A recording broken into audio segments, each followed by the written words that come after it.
A warm up from the low. Welcome to lovely Las Vegas for Coast to Coast Soups with myself, Greg Eaps Peterson, now part of the VSiN family of podcasts. We've got an excellent podcast for you. We're going to be joined in a few minutes by Tristan Freeman. He does such great work over at Bustin' Brackets. He's out there in the northeast part of the country, out there in Pittsburgh, Pennsylvania. And we're going to be chatting with him a little bit about what we've seen last few weeks in college basketball. These guys are trying to fish around for eligibility because I do find that to be very, very interesting, to say the least. Some of the teams have been winners/losers in the transfer portal, and just what we are seeing in general with regards to some of these guys have been committing a little bit early, a little bit late, the importance of chemistry this season more so than ever before as well. So we're going to have ourselves a great chat there. And then in the final segment, I'm going to give you a recap of the news and notes that we saw in college basketball on Friday. If you do have a question, comment, segment idea, what have you for this podcast, you do have one of two ways we offer those in. First one is my Twitter/X timeline at GNet_81. Keep in mind, there's naming does not matter, so as per usual, please do send these into the timeline. And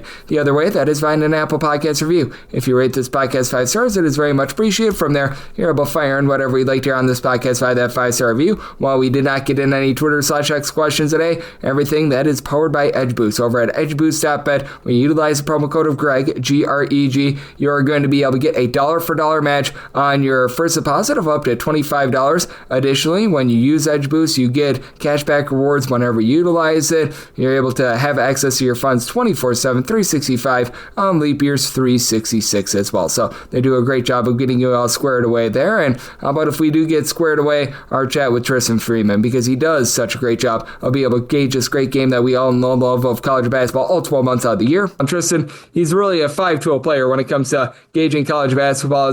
I know he's been doing a little bit of work over at Sleepers Media. He's been doing a little bit over at the Field of 68. You name it, he does it. He's based out there in the great state of Pennsylvania. And you're able to follow him on Twitter/X at hoopsnut351 altogether. And Tristan, it's always a pleasure, my friend. Thank you so much. Yeah, thank you for having me, Greg. Appreciate it. Appreciate you, Tristan. And Tristan, before we go any further, I do want to talk about this Malik Thomas situation because he was over at San Francisco this last year. Looked like he was out of eligibility. He petitioned to be able to get an extra year of eligibility. He was able to get it. And we know that there's quite a few guys out there that, for lack of a better term, they're just fishing for eligibility. And does what we saw with Malik Thomas's situation a few days ago change the way that we should be looking at this? And is there a chance that we might be seeing these guys like Eddie Lampkin back out there on the court next season? Yeah, so I think his situation is different from those who've already played 4 or 5 full years, because the year in question is his freshman campaign, where he only played 15 total minutes. The thing with him was he played a few games in the second half of the year, so he wasn't necessarily a true qualifier for a medical red shirt in that sense, because it wasn't a season-ending injury that happened in November or December.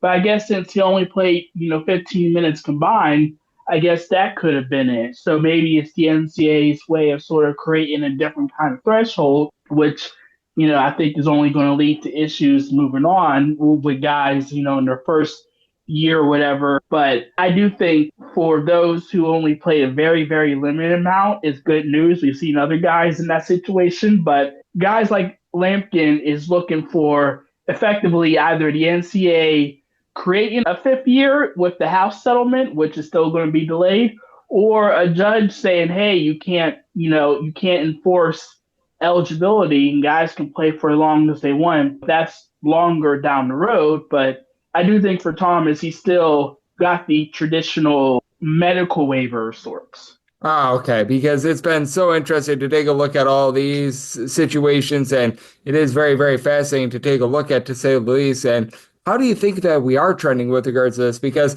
there are a lot of teams that have been able to fill out a lot of their starting fives this far, but there's a lot of, shall we say, roster spots or two available for the power conferences. And then obviously with the major teams, they're sort of getting what's left over, and they're going to be really starting to fill things out over the next few weeks. But I think it leads to such an interesting ordeal with some of these guys that are out there in the transfer portal. And we just don't know whether or not they're going to be eligible for the next season. Yeah, and we've already seen a couple players commit. Arizona State got a transfer from Idaho State who's looking for an extra year. I think he was a D2 guy. I think they're going to have to go to court, but there's very few high major guys that aren't in the NBA draft processes who ultimately pick bigger teams anyway.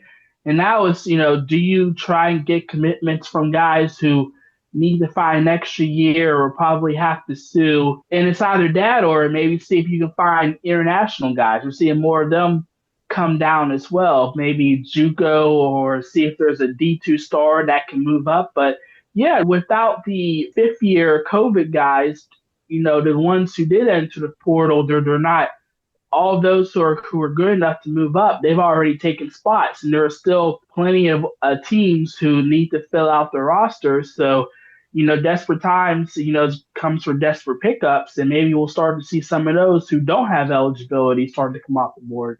Yep, it certainly is going to be interesting on that front, and it's just a new ball of wax that we're dealing with this offseason, as it feels like every offseason just offers a little bit less. That's Tristan Freeman, who does such great work over at Boston Brackets. He's joining me on Coast to Coast Hoops, and it truly has been interesting to see what we've all gotten these last few weeks in general, and just with regards to the last 2 weeks, what have you been noticing? Because I've been noticing myself personally, fewer of these power conference teams picking up guys. It feels like a few of them are waiting for the NBA draft decisions, what have you, and I've just been noticing a big run on some of these mid-major teams, especially teams out there in the Atlantic 10, really getting some nice ads. Yeah, I think we've seen a mix of guys who are former top 100 recruits or four-star guys who, moving down to sort of, get more guaranteed minutes. I think VCU added Jordan Lamont from Villanova. Look, the A10, although it might be a little bit of a downstep from the high majors, is still a very good league in its own right. We've seen other players who moved down and really struggle to still find a role there.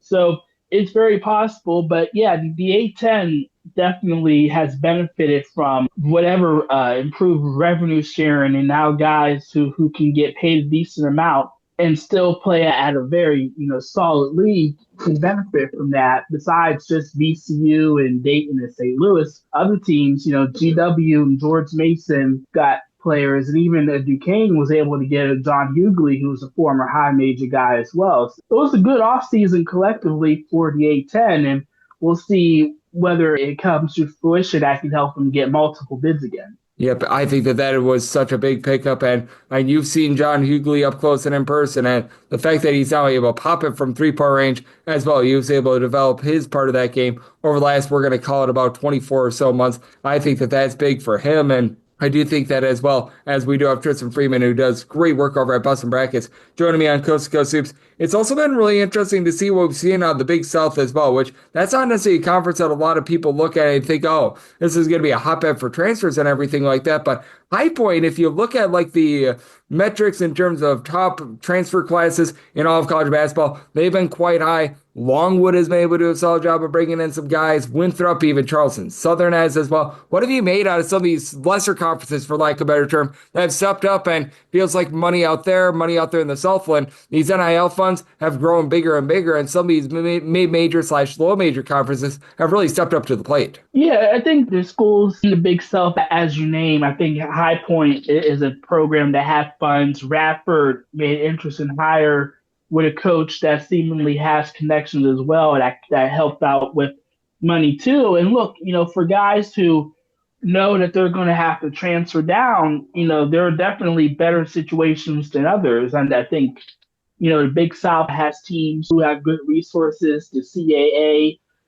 We've seen others who, like maybe the Horizon League who aren't, flush with cash. So we'll see if it has an impact, in the non-conference, whether these teams can sort of help pull off upsets or be dangerous come, March Madness. But yeah, there are definitely conferences who have also managed to improve their rosters, knowing that, again, guys are going to have to come down and rebuild their own stock if they want to be able to come back up. Yep, absolutely. And that's been such a big key to take a look at moving forward. And I think that one of the primary examples I take a look at is the fact that Ada Mahaney goes to UC Santa Barbara. I feel like that's been one of the more underrated, shall we say, transfer pickups in all of college basketball this season. And that's another one of those conferences that ever since we have seen these NIL collectives form over the last 24 to 36 months, they've really been a conference that's been able to do it right. And I just take a look at that entire Big West. You've got CSUN, who's been able to bring in some nice pieces. I lives. You talk about UC Santa Barbara, and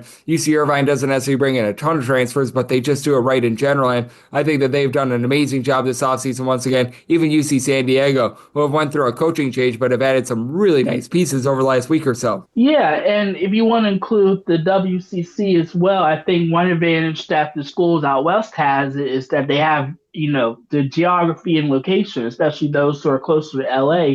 It can be a very big recruit and sell as well. You mentioned UC Santa Barbara. You have Mahaney going, joining with former top 40 prospect Merrill Little. I think that's going to be one of the best backcourts in the conference. And yeah, UC Irvine doesn't necessarily add a lot of transfers because they're so good at retaining the guys that they have and just developing those who were on the bench the year prior to become all league guys later. There's going to be a lot of good depth in the Big West, and we'll see who can be the top, threats to the Anteaters, but I still would put them number one. But yeah, Santa Barbara should definitely be a contender for the top spot. Yep, I'm right there with you. And with Santa Barbara, they've added some nice pieces in the offseason, in off-seasons past. Just didn't pan out for them the last 2 years, but we've seen this team when they've been at full force, how dominant they can be, and I do think that they're going to be a very intriguing team moving forward, as we do have our good friend Tristan Freeman over at Boston Brackets doing amazing work over there, joining me right here on Coast to Coast Hoops, and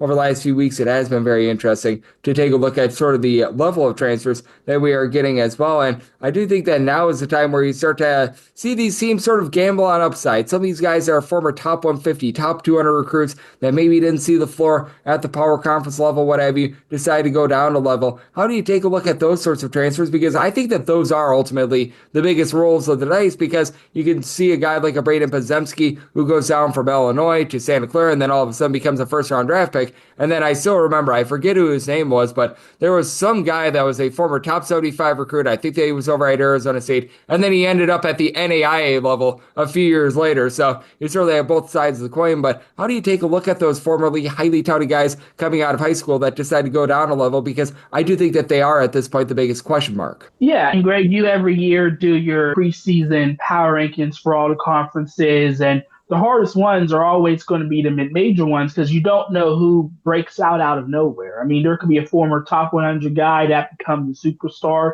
player of the year, and there are others who probably should have come down to the mid-major ranks to begin with, and they had, a bad scout that had them top 100 when in reality they probably were just a 2-star, 3-star guy. But yeah, they just, these are all lottery picks that in the right situation can absolutely thrive. And there also will be some guys who will come down, put up 15, 20 points a game, but not play any defense, and their teams won't win.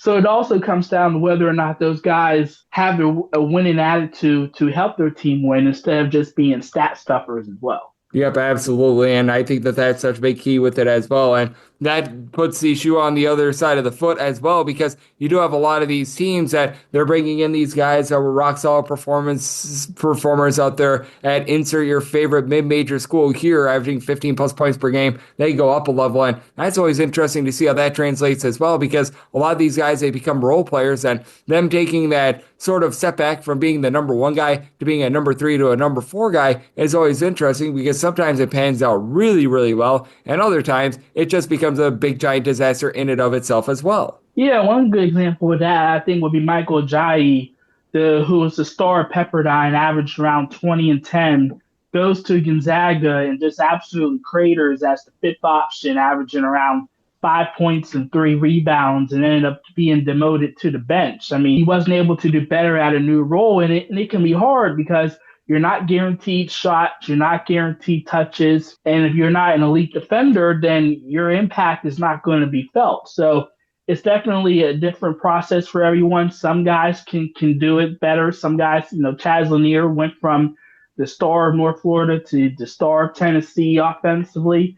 But again, others don't work out. So it'll be interesting to see how that works out, especially with fewer fifth-year seniors that would automatically be the guy, unquestioned, go-to guy on offense. There's going to be a lot more questions everywhere now because so many new faces and so many guys who are going to have roles that they're not necessarily used to.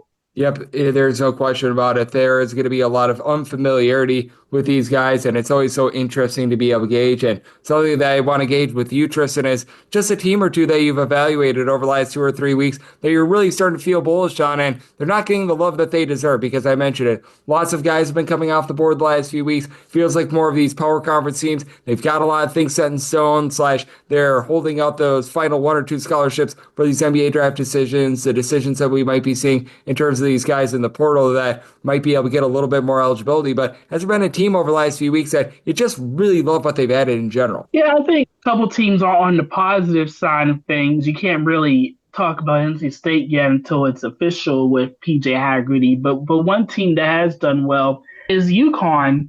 Just, assuming Alex Caravan, who will be back, but you bring back Solomon Ball, one of the best scoring guards in the country. You add really solid backcourt pieces in Silas DeMary and Malachi Smith. And Terrace Reed, who is the conference 6th man of the year, he's more than capable of being the starting big man. And I think UConn's going to have one of the best offenses in the country next year. And they've sort of flown under the radar a bit because they haven't made, huge moves. But I am a fan of the lineup they have. And then looking towards the SEC, Oklahoma is a team that, despite losing everyone, they should have one of the better lineups in the conference. I think Xavier Brown was an excellent addition coming over from St. Joe's. Tay Davis, flew under the radar because Notre Dame's was all about their backcourts, but he was a very effective player as well. Darian Reed, who was, a top 40 guy, he was starter at Alabama. He's going to be everyone's breakout player to watch because now he's going to have a very large role in the offense. And I think he's someone that if he, blossomed into a 12, 15 point per game guy, don't be surprised if Oklahoma is going back to being a ranked team again. Yep, I think that is going to be such a big key for them. I love the additions, and I love that specific addition that you mentioned for them. So I think that they're going to be a team to watch out for moving forward. That entire SEC is going to be a lot of fun. And what's always fun is chatting basketball with you, Tristan, because you're one of the hardest working men out there. You're following this stuff all 12 months of the year, much like myself. So love to get people at home know it's all on tap for you and how people can follow along on social media and other platforms. Yeah, you can follow me at Hoopsmith351. on Twitter/X, and then also follow at Bustin' Brackets. And we're just running through the offseason pickup and news and then looking at the NBA draft because now that's going to be a key part of the offseason coming up. Yep, that is going to be big. Those NBA draft decisions causes sort of a second wave with regards to transfer portal. These guys, as they decide to come back, is going to be very key. And we've seen it be key over the last few off seasons. This off season, there's even more guys with those decisions. So you want to be locked in there just like Tristan is. And every single time Tristan joins me, it wants great insight. So big thanks to our good friend, Mr. Freeman, for joining me right here on Cusco Seeps, now part of the VSiN Family Podcast. And coming next, I'm going to give you guys a recap of the news and events that we've seen in college basketball over the last 24 hours. And we're back here in lovely Las Vegas for Coast to Coast Seeps with myself, Greg Eaps Peterson, now part of the VSiN Family Podcast. Always great to be joined by Tristan Freeman, who does such amazing work over at Bustin' Brackets. He joined me in the last segment. He's doing an incredible job taking a look at this great game of college basketball all 12 months out of the year. Every single time he joins me, we get a little bit smarter. So big thanks to him for joining me in the last segment. Now it is that time of the podcast. I give you a recap of the news and notes that we saw in college basketball over the last 24 hours. And I feel like this one is a very good one for Temple. As Adam Fisher very much looking to play a guard-heavy system, a system in which you've got a lot of three-point shooting, and they had Darren Ford, who was over at Arkansas State this last season. He was able to average right around about 8 points, 3.5 rebounds per game for Ford. He was not necessarily like a feature guy or anything like that for Arkansas State, but he was a pretty rock-solid piece for them for his career. Shoots about 35% from three-point range. Actually began his career with the Arkansas Razorbacks and is a former top 125 recruit. So I think that this is relatively solid for a Temple team that they're just looking to be able to change things around from what we saw 8 seasons ago for Temple. They are looking to add in there a little bit more defense because I think that they realized that very early on last season that their defense was absolutely awful. That's been the issue with this Adam Fisher system in general. And now they've been able to find some more well-rounded guards, bringing in someone like a Jemai Felt, who was able to do a good job on the glass over at Bowling Green was big. Masai Gilliard comes on over from Manhattan. again, I think that he's going to be a good fit for the team as well. C.J. Hines is someone that's able to light it up from 3 points for Alabama State as well. So I think that they've done a solid job here in the transfer portal. You don't necessarily have that go-to guy for this team because last year that was Jamal Mashburn Jr., so we shall see how they're going to be able to mix and match on that front, but some solid pieces. Again, I do think that they might be left out in the dust a little bit in the American just because you do have a few other teams that, let's call it what it is, they're doing a better job of being able to bring in talent than they are. You have Josiah Harris, who was over at Akron this last season, averaged about 8.5 points, pair of assists per contest in his 6 games before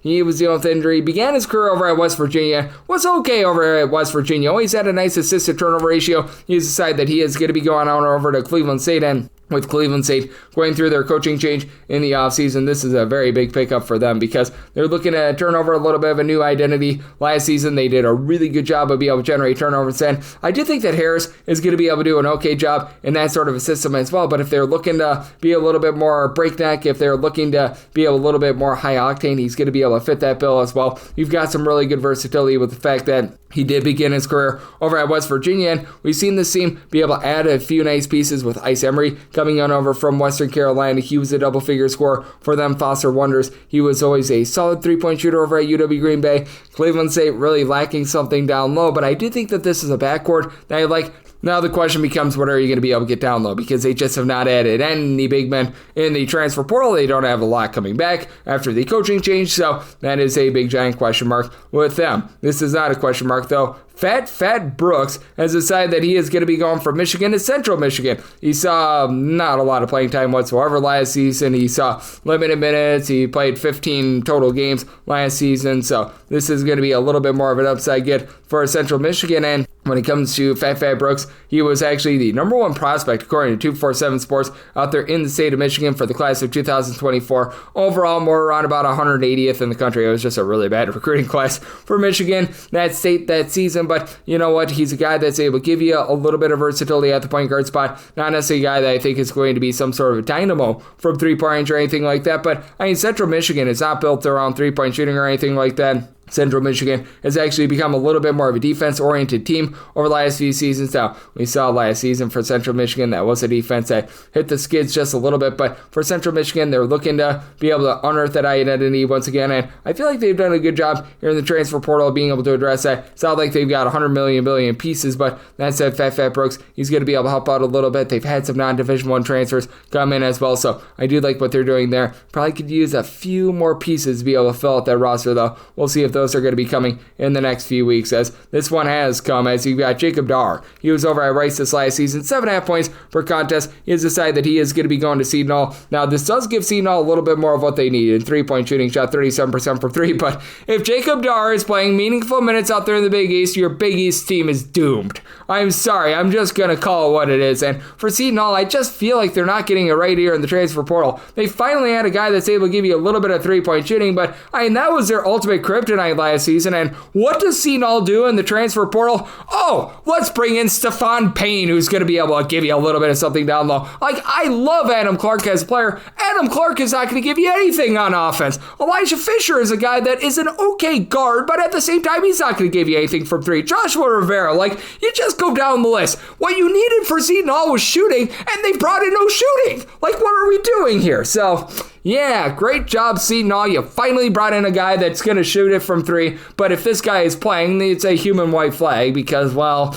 you're probably down in the game so much that the game is over at that point. So, congratulations there. Malik Thomas, who was over at San Francisco last season, had to petition the NCAA for another year of eligibility. He got that eligibility, and now he heads on over to Virginia after he was averaging 19 plus points per game last season. Began his career over at USC, and this Virginia team all of a sudden is looking very good. Like, you bring in Mr. Odom over from VCU. Really didn't bring over anyone from VCU with them, but Sam Lewis was a nice double-figure scorer over at Toledo last year. Dallin Hall is able to dole it out. He's able to pop it from three over at BYU. Ogana Onyesu, who had 2.5 blocks per contest over at Kentucky 2 seasons ago, is a nice upside guy. Devin Tillis was a guy guy that was able to give you double figures over at UC Irvine. Now you add in there Malik Thomas, and now you're looking at a Virginia team that in a down ACC, I really think is going to be able to make some noise. So I love that pickup for them, and I think that that's going to be an impactful one moving forward. I think that this one is going to be pretty impactful as well. John Sanders, he last season was playing over at Northwestern State, where he was averaging about 8.5 points per contest, did shoot just below 40% from three-point range, able to give you a pair of assists as well. Eastern Michigan picks him up, and for Eastern Michigan, this team has just went on an absolute bonsai charge over the last 72 hours, and they very much needed it. Eastern Michigan got very slow out of the gates in terms of the transfer portal, being able to add in guys. You were wondering what the heck they were waiting for, but they land Mac Mansell. They add in their Addison Patterson over the last 72 hours as well. You were able to bring in their Mohammed Habab. Hopefully I said that correct. The 6'9" big man from Central Michigan as well. Braylon Green should be able to give you a little bit of something in the backcourt as well. And all of a sudden, Eastern Michigan, they're starting to put together a roster. Now, I don't necessarily know how all these pieces are going to be able to fit together. Finally, you get a little bit of three-point shooting in Sanders, and it does seem like a defense that's going to be leaving a lot to be desired on that end of the floor. But that said, I do think that it's good that they're finally being able to fill out this roster, gain some chemistry, and that's going to be big for them moving forward. Tay Knox, he was over at Western Illinois this last season. He was averaging a little bit over 5 rebounds per contest. He has decided that he's going to be going to Texas State. Now, I don't think that he's going to be seeing very meaningful playing time over at Texas State. This is a little bit of a step up in competition for him, but Texas State, they just need to get on the board for any sort of transfers whatsoever. They just have not really added anyone, and this is a Texas State unit that they typically do a really nice job of being able to keep their own. They've done a nice job of that this offseason, and for Texas State, always one of the most rock-solid rebounding teams in all of college basketball. This is a guy that very much fits the system. I think that he's more or less an insurance policy rather than anything else, but I do like that pickup, and I like this one as well. Julian Mackey, he was over at Houston Christian this last season, 15 points, steal per contest, shot 36.5% from three-point range. He is going to be going to Florida International, and for Florida International, they've really been able to get active in the transfer portal over the last, we're going to call it about 72 or so hours themselves, as it was very slow going for them early on, but Zwade Jackson, who was so good over at New Mexico State 2 seasons ago, he was an absolute dynamo at West Georgia when they were at the Division II level. He comes in. Mikey Kelvin II, he's an upside guy that comes in from Oklahoma State. Corey Stevenson, a double-figure scorer from Cal State Bakersfield. All of a sudden, this team is starting to amass a little bit of a roster. Now down low is always where Florida National has had their, shall we say, deficiencies, and this is a Florida National unit that they very much thrive on being able to generate turnovers, and they really haven't brought in a lot of guys where you look at it and you say, oh yeah, they're going to be able to generate a whole bunch of steals or anything like that, but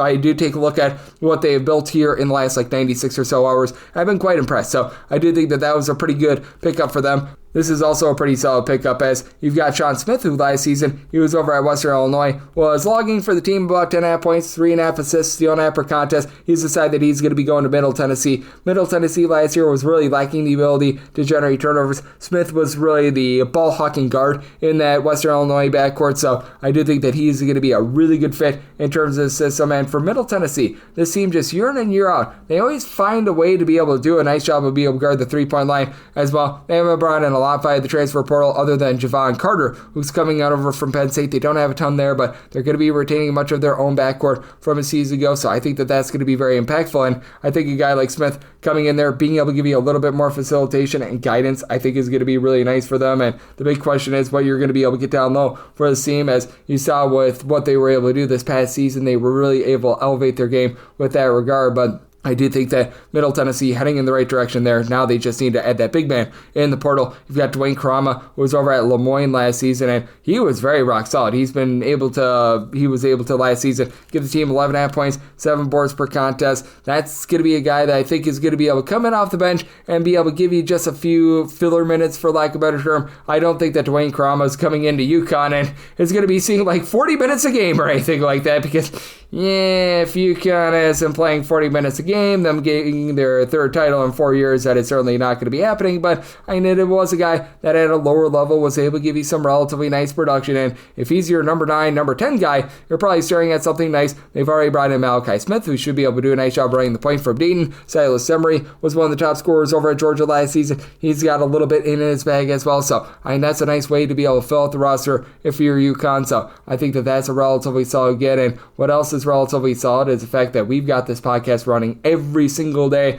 regular season and off season. And if you do like what you're hearing from this fine podcast, Coast to Coast Hoops, you're able to subscribe wherever your podcast, Apple Podcasts, Google Play, Spotify, Stitcher, and TuneIn. If you have a question, comment, segment idea, what have you for this podcast, you do have one of two ways we offer those in. First one is my Twitter/X timeline at gunit_81. Keep in mind, letter CM, the me does not matter, so as per usual, please do send these into the timeline. Other ways, find an Apple Podcast review. If you rate this podcast 5 stars, it is very much appreciated. And then from there, you're able to fire in whatever you'd like to hear on this podcast via the 5-star review. And a big thanks once again to Tristan Freeman, who does such amazing work over at Boston Brackets. He joined me in the last segment, and I'm coming at you guys every single day on this podcast, regular season and off season. So I'll be back with you guys once again tomorrow. Thank you.